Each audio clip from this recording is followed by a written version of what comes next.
ಒಬ್ಬ ಪೊಲೀಸ್ ಅಧಿಕಾರಿಗೆ ತನ್ನ ವ್ಯಾಪ್ತಿಯಲ್ಲಿ ಏನ್ ನಡೀತಿದೆ ಅಂತ ತಿಳಿಯೋದ್ ಹೇಗೆ? ವರದಿಗಳ ಮೂಲಕನಾ ಅಥವಾ ಖುದ್ದಾಗಿ ರಸ್ತೆಗಿಳಿಯೋದ್ರಿಂದಾನ? ಮಲ್ಕಾಜ್ಗಿರಿ ಹೊಸ ಪೊಲೀಸ್ ಕಮಿಷನರ್ ಸುಮತಿ ಐಪಿಎಸ್ ಅವರು ಆರಿಸಿಕೊಂಡಿದ್ದು ಎರಡನೇ ಹಾದಿಯನ್ನ. ಹೈದರಾಬಾದ್ನ ದಿಲ್ಸುಖ್ ನಗರ ಬಸ್ ನಿಲ್ದಾಣದಲ್ಲಿ ಮಧ್ಯರಾತ್ರಿ ನಡೆದ ಆ ಹೈ ಡ್ರಾಮಾ ಯಾವುದೇ ಕಮರ್ಷಿಯಲ್ ಸಿನಿಮಾಗಿಂತ ಕಮ್ಮಿ ಇರ್ಲಿಲ್ಲ. ಒಬ್ಬಂಟಿಯಾಗಿ ನಿಂತಿದ್ದ ಮಹಿಳೆಯನ್ನ ಕಂಡು ಗೂಂಡಾಗಳು ಮೆರೆದ ವಿಕೃತಿ, ಆಮೇಲೆ ಅವರಿಗೆ ಸಿಕ್ಕ ಶಾಕ್ ಇದೆಯಲ್ಲ, ಅದು ನಿಜಕ್ಕೂ ಲೇಡಿ ಸಿಂಘಂ ಸ್ಟೈಲ್.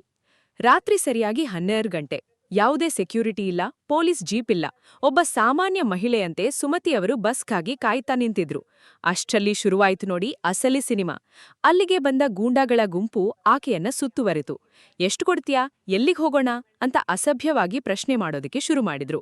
ಒಂದಲ್ಲ ಎರಡಲ್ಲ, ಬರೋಬ್ಬರಿ 3 ಗಂಟೆಗಳ ಕಾಲ ಆ ಗೂಂಡಗಳು ಬೈಕುಗಳನ್ನ ಅಡ್ಡಗಟ್ಟಿ ಕಿರುಕುಳ ನೀಡಿದ್ರು. ಅವರಲ್ಲಿ ಹೆಚ್ಚಿನವರು ವಿದ್ಯಾರ್ಥಿಗಳು, ಉದ್ಯೋಗಾಕಾಂಕ್ಷಿಗಳು ಅನ್ನೋದು ದುರಂತದ ಸಂಗತಿ. ಮದ್ಯ ಮತ್ತು ಗಾಂಜಾದ ಅಮಲದಲ್ಲಿ ಆ ಪ್ರಾಣಿಗಳು ಒಬ್ಬ ಮಹಿಳೆಗೆ ಹೇಗೆ ನಡೆದುಕೊಳ್ಬೇಕು ಅನ್ನೋದನ್ನೇ ಮರೆತುಹೋಗಿದ್ರು.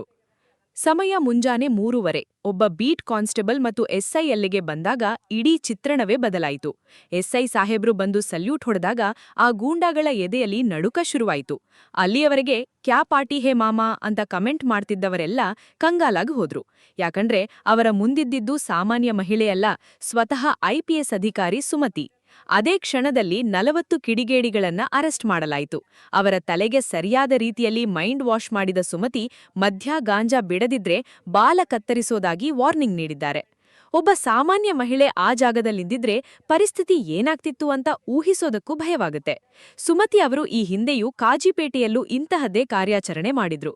ಇಂತಹ ದಕ್ಷ ಅಧಿಕಾರಿಗಳಿರೋದ್ರಿಂದಲೇ ಇವತ್ತು ಮಹಿಳೆಯರಿಗೆ ಧೈರ್ಯ ಬಂದಿದೆ. ಅಂದಹಾಗೆ ಈ ಲೇಡಿ ಸಿಂಘಂ ಅವರ ಸಾಹಸದ ಬಗ್ಗೆ ನಿಮ್ಮ ಅಭಿಪ್ರಾಯ ಏನು? ಕಮೆಂಟ್ ಮಾಡಿ ತಿಳಿಸಿ. ಇಂತಹ ಸ್ಫೂರ್ತಿದಾಯಕ ಸ್ಟೋರಿಗಳಿಗಾಗಿ ನಮ್ಮ ಚಾನೆಲ್ ಸಬ್ಸ್ಕ್ರೈಬ್ ಮಾಡಿ. ಧನ್ಯವಾದಗಳು.